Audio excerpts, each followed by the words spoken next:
We can do it. 위즈. 우리 삶의 필수적인 요소가 된 인터넷.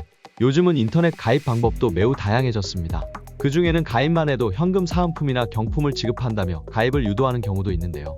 이러한 사은품은 제대로 받기만 한다면 요금 절약에 도움이 될 수 있지만 반대로 지나치게 큰 금액의 사은품을 내세우거나 아예 사은품을 지급하지 않는 사례도 종종 발생하고 있어 주의가 필요합니다.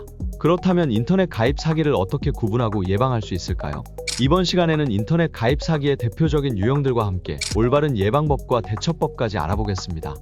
인터넷 사은품이란 신규 가입 시 가입자에게 지급되는 현금 또는 경품을 의미합니다. 하지만 일부 업체는 터무니없이 많은 금액을 사은품으로 준다고 홍보하며 불필요한 인터넷 TV 결합 상품 등을 억지로 끼워 넣는 방식으로 소비자를 현혹하곤 합니다. 예를 들어 인터넷을 가입하면 100만 원을 드립니다라고 말해 가입을 유도하고 막상 설치가 끝난 후에는 약속한 사은품을 지급하지 않고 잠적해버리는 사례도 빈번하게 발생하고 있습니다. 그렇다면 이런 사기 수법을 사전에 어떻게 알아볼 수 있을까요? 경품고시제라는 제도를 들어보셨나요?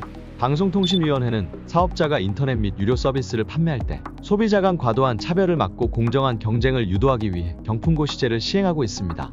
이 제도는 일정 금액 이상 사은품 제공을 금지하는 상한제 방식으로 운영되며 2019년부터는 전체 사은품 지급 금액의 상하 15% 범위 내에서는 차별이 아니라고 간주하여 허용하고 있습니다. 즉, 특정 이용자에게 지나치게 높은 사은품을 지급하거나 그 범위를 벗어난다면 경품고시제 위반이며 인터넷 가입 사기일 가능성이 높습니다. 일부 업체는 사은품 일부를 먼저 지급하고 나머지는 추후에 지급하겠다고 말하기도 합니다. 이 또한 사기일 확률이 매우 높습니다. 보통 자본금이 부족한 업체들이 사용하는 수법인데요. 가입 후 일부 금액만 주고 나머지는 지급하지 않거나 아예 잠적해버리는 경우가 많습니다. 결국 소비자는 사은품도 못 받고 가입비만 날리는 피해를 입게 되죠. 따라서 사은품은 반드시 한 번에 지급하는지 여부를 확인하셔야 합니다.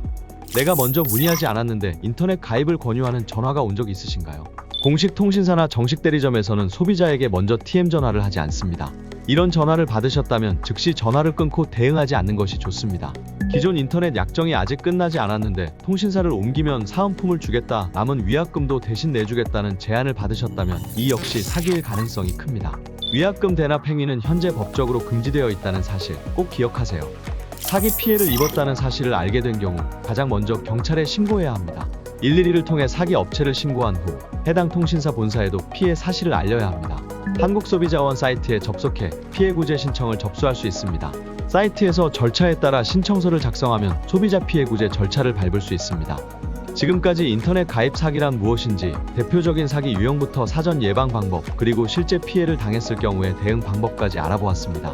이와 관련해 더 궁금한 사항이 있으시거나 보다 구체적인 상담이 필요하시다면 저희 위주로 연락주세요.